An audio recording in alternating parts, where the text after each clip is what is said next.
우리를 고통스럽게 하고 상처를 주는 것은 남이 아니라 나일 확률이 많고요. 내 생각. 근데 여기에서 조금 더 정밀하게 보면 그것이 내 생각이보다는 그 생각에 대한 집착이 우리를 힘들게 만든다는 거죠.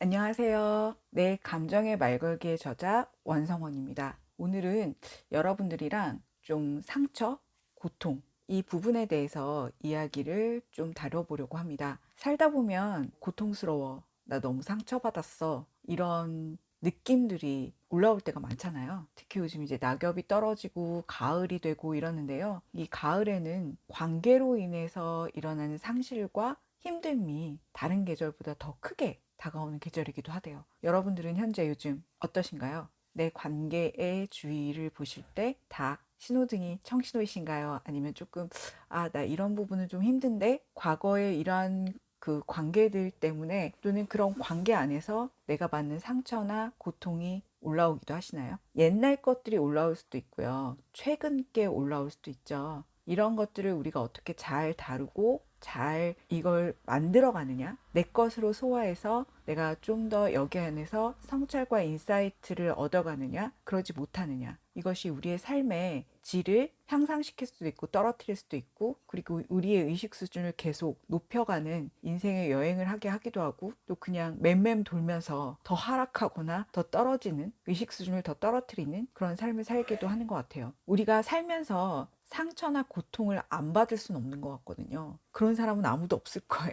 다만 상처나 고통, 이러한 것들이 왔을 때 이것을 내가 어떻게 내 주체적으로 해석하고 이걸 받아들여서 내 삶의 자양분으로 만들어 갈 것이냐, 이 부분이 가장 중요한 부분이지 않을까 싶어요. 근데 저희가 이제 하나 생각해 보고 싶은 거는, 상처, 고통, 이런 것들을 한번 잘 들여다보시면요, 그 사람은 나한테 그 상처나 고통을 준 사람이 있을 거 아니에요. 뭐 어떤 상황이 있던가요?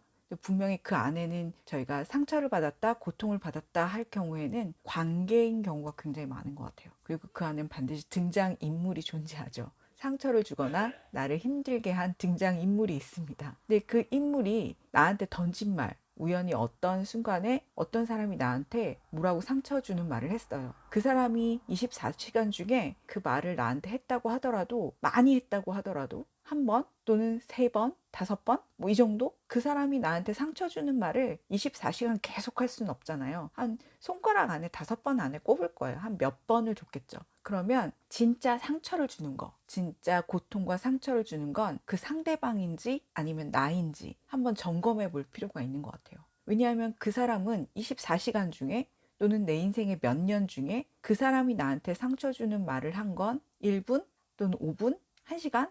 내 인생을 따졌을 때 또는 몇 년을 따졌을 때. 24시간을 하루를 따졌을 때는 그 사람이 나한테 상처를 준 건, 그 상처 주는 말을 한 거는 어떤 면에서 10분이 안 될 수도 있어요. 어떤 경우는 1분 30초로 딱 한마디가 나를 꽂혔을 수도 있죠. 근데 그 상처를 계속, 그 말을, 그 사람이 한 말을 계속 곱씹으면서 계속 그거를 나를 고통스럽게 만들고, 그게 상처가 돼서 피딱지가 얹고 다시 핥히고 이렇게 되는 것들을 하는 것은 그 말을 한 그 사람이 아니고 나일 경우가 더 많아요. 왜냐면 그 사람은 그냥 한 번 또는 좀 길게 한두 번 이야기한 것을 나는 24시간 동안 또는 몇 주 동안 또는 몇 달 동안 또는 몇십 년에 거쳐서 그 말을 곱씹고 곱씹고 곱씹어서 나한테 부메랑을 계속 준 거죠. 이럴 경우는 그 사람이 나한테 상처를 준 걸까요? 아니면 내 스스로 나한테 계속 상처를 주고 있는 걸까요? 어떤 면에서 굉장히 엄밀하게 따지면 이 세상에서 상처를 줄 수 있는 사람은 그 누구도 없는 것 같습니다. 상처와 고통은 내 스스로, 나만이 줄 수 있는 게 아닌가라는 생각을 한번 해봤으면 좋겠어요. 그래서 오늘 이 부분에 대해서 조금 더 이야기를 나눠보도록 하겠습니다. 우리가 상처와 고통을 주는 것을 조금 더 정확하게 말하면, 우리를 고통스럽게 하고 상처를 주는 것은 남이 아니라 나일 확률이 많고요. 내 생각. 근데 여기에서 조금 더 정밀하게 보면 그것이 내 생각이보다는 그 생각에 대한 집착이 우리를 힘들게 만든다는 거죠. 그 생각에 대한 집착이라는 것은 그것이 사실인지 아닌지 여부를 제대로 확인하지 않고 그냥 하나의 기분 나쁜 것들이나 무엇을 보고 우리는 그것을 집착적으로 믿어버리는 거예요. 그게 진실인지 아닌지 여부를 가리지 않고요. 이것을 생각의 집착이라고 이야기할 수 있는데요. 이거에 대해서 굉장히 명쾌하게 이야기한 사람이 바이런 케이티거든요. 바이런 케이티의 네 가지 질문법이라는 책을 보시면 이 진실인지 아닌지 여부를 질문하는 그 명쾌한 질문법들이 나와 있어요. 그리고 바이런 케이티가 쓴 굉장히 많은 책들, 저서가 우리나라에도 번역돼서 소개되고 있는데요. 굉장히 유용한 것 같아요. 우리들이 이게 진실인지 아닌지 이런 생각의 집착이 우리를 얼마나 괴롭히고 있고 그런 생각의 집착을 우리가 하지 않을 때 얼마나 자유로울 수 있는지 굉장히 쉽게 그리고 우리 삶에 적용할 수 있도록 풀어놓은 책이기도 한데요. 그리고 그 안에 나와 있는 다양한 그런 질문법들, 아주 명료하지만 다양한 질문법들과 그 안에 담겨져 있는 가치가 굉장히 우리한테 울림을 주는 것들이 많고 현실에 적용했을 때 도움이 되는 것도 되게 많아요. 그래서 이 부분, 바이런 케이티의 네 가지 질문법이 내 삶에서 어떻게 적용될 수 있는지 이것은 사례를 가지고 다른 영상에서 좀 찾아뵙도록 할게요. 이번엔 생각에 대해서, 생각의 집착에 대해서 좀 여러분들이랑 좀 더 나눠봤으면 좋겠어요. 여러분들 이렇게 살다 보면 내가 스스로의 생각의 집착 때문에 힘들어지시는 경우 많지 않나요? 전 최근에도 좀 겪고 있거든요. 내가 이렇구나 라고 그런데 그럴 때 어떤 것이 필요하다고요? 자각하시는 거예요. 그러면서 그 안에서 인사이트와 통찰을 얻어서 우리 삶을 어떻게 성장시키느냐가 되게 중요한 것 같아요. 근데 계속 이런 걸 자각하지 못하면 생각의 집착으로 계속 들어가서 그 고통의 굴레 속으로 계속 맨맨 굴파하면서 우리는 점점 다운된다는 거죠. 예를 들면 저도 최근에 알고 있던 지인과 별로 이렇게 좋지 않은 일이 생긴 거예요. 그래서 저는 그렇게 생각하고 그런 의도가 아니었는데 상대방은 또 다른 의도로 그런 것들을 생각하게 되는 거죠. 거기에서 오는 힘듦, 그리고 여러 가지 그런 불편한 감정들, 억울함, 뭐 여러 가지 것들이 올라오잖아요. 근데 그럴 때 생각이 우리를 지배하게 되면요. 그게 진실인지 사실인지 아니고 생각 안 하고 상대방을 계속 비난하게 되는 거죠. 되게 확장하고 과장되면서요. 그럴 때 우리는 그 진실 여부, 그 사람이 정말 그럴까? 그것이 정말 나한테 그렇게 영향을 미치는 걸까? 그 사람이 그런 생각을 하고 그런 말을 한다고 해서 그게 이렇게 내 삶에 파장을 미치고 영향을 미칠 정도로 그런 것인가? 그런 생각을 내가 진실인지 아닌지 확인하지 않고 그런 생각을 가지고 있을 필요가 있나?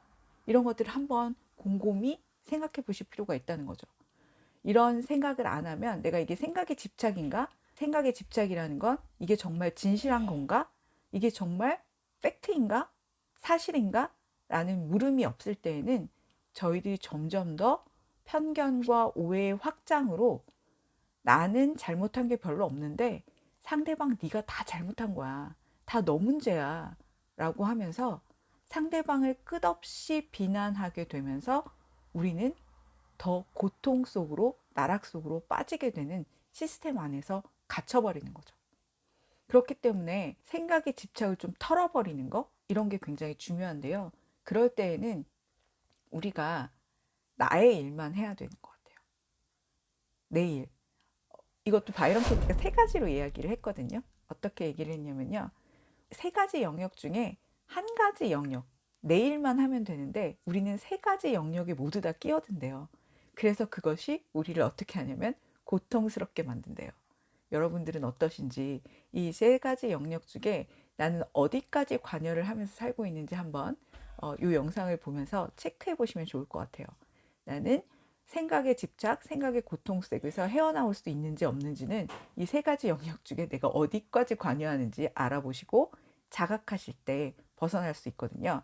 그럼 한번 살펴보도록 하겠습니다. 세 가지 영역이 무엇인지, 이 세 가지 영역 중에 한 가지 영역만 책임질 때 우리는 행복하고 자유로운데 세 가지 영역을 다 건드리려고 할 때 우리는 굉장히 고통 속에 빠지고 집착에 헤매게 되는 거죠. 여러분들은 여기 어디에 해당되시는지 한번 살펴보셨으면 좋겠어요. 세 가지 영역 중에 첫 번째 영역, 건드리면 안 되는 영역이 어디냐면요. 신의 영역이에요. 우리 인간이 어찌할 수 없는 영역들 있잖아요. 비가 오면 어떡하지? 천둥이 치면 어떡하지?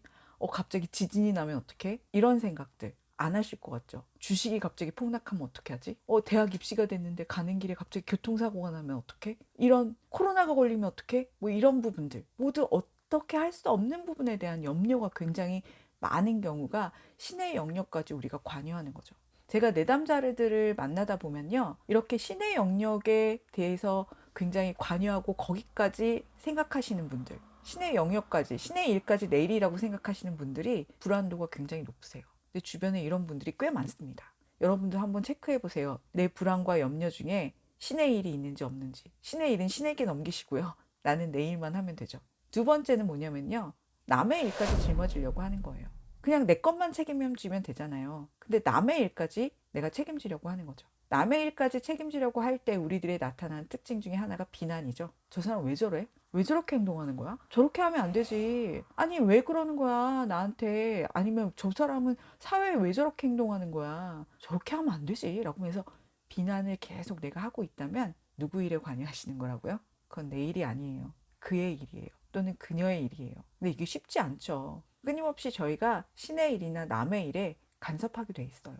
그럴 때 뭐가 필요하냐면 빨리 알아차리시는 거. 자각하는 게 필요하죠. 제가 앞에 영상에 이런 스트레스 관리 방법의 알아차림, 자각하는 거의 중요성에 대해서 그게 1단계로 가장 중요하다라고 설명을 드렸었는데 관심 있으신 분들은 그 영상을 참고하시면 좋을 것 같아요. 그래서 알아차리는 거. 아, 내가 지금 남의 일에 신경 쓰고 있구나. 또는 신의 일에 신경을 쓰고 있구나. 라고 알아차릴 때 저희가 생각에 집착해서 빨리빨리 나오실 수 있습니다. 그러면 우린 무슨 일만 책임지면 될까요? 나의 일만 책임지면 됩니다. 내 몫만 책임지면 되죠. 이 상황에서, 이 현상에서 여러 가지 얽힘과 이 상황에서 나는 내 몫을 어떻게 책임질 건가? 내가 이 부분에서 내가 도망가거나 회피하거나 피하지 않고 내가 여기에서 최선을 다할 수 있는 나만의 책임, 나의 일은 무엇인가? 그때 가장 좋은 센서가 감정이고요. 이 감정은 생각의 왜곡에서 오는 불안한 그런 감정이나 불쾌한 감정들 말고요. 영혼의 목소리 또는 노자는 복골의 소리라고 얘기하는데요. 노자의 복골의 소리라는 건 뼈와 장기의 소리를 말하거든요. 그러니까 뼈와 장기의 소리는 몸의 소리를 말하고요. 그것은 어떤 자발성의 세계 또는 무의식의 세계, 어떤 그런 곳에서 오는 영혼의 떨림의 세계, 순간 찰나지만 지나갈 수 있는 그런 것들을 센서로 알아차리시면, 아, 이건 내일이구나. 이건 내 일이 아니구나. 나는 여기까지 감당할 수 있구나. 난 이건 감당할 수 없는 내 몫이 아니구나. 라는 것들을 누가 알려준다고요? 저희 몸이, 그리고 저희 감정이 알려줍니다. 그렇지 않을 경우에는 굉장히 휘둘리게 되는 것 같아요. 그래서 여러분들이 감정의 소리, 또 감정, 내 몸에서 울리는 소리, 그것들은 뭐를 타고 오냐면 몸의 소리는 감정으로 전달되거든요. 그래서 영혼이 들려주는 여러분들의 감정의 소리를 들으시고 신의 일이나 남의 일에는 관여하지 말고 나의 일만 관여하면서 내가 내 길을 걸어갈 때 우리가 고통이나 생각에 집착해서 벗어날 수 있을 거고, 그렇게 살 때 우리의 삶이 조금 더 풍요롭고 행복할 거라고 생각합니다. 여러분도 그런 삶을 살아보시기 바라고요. 현장에서 실험해 보시기 바라고, 저도 제 삶에서 실험해 보면서 살도록 하겠습니다. 제 영상이 좋으시다면 좋아요와 구독 눌러주세요. 다음에 또 뵐게요. 감사합니다.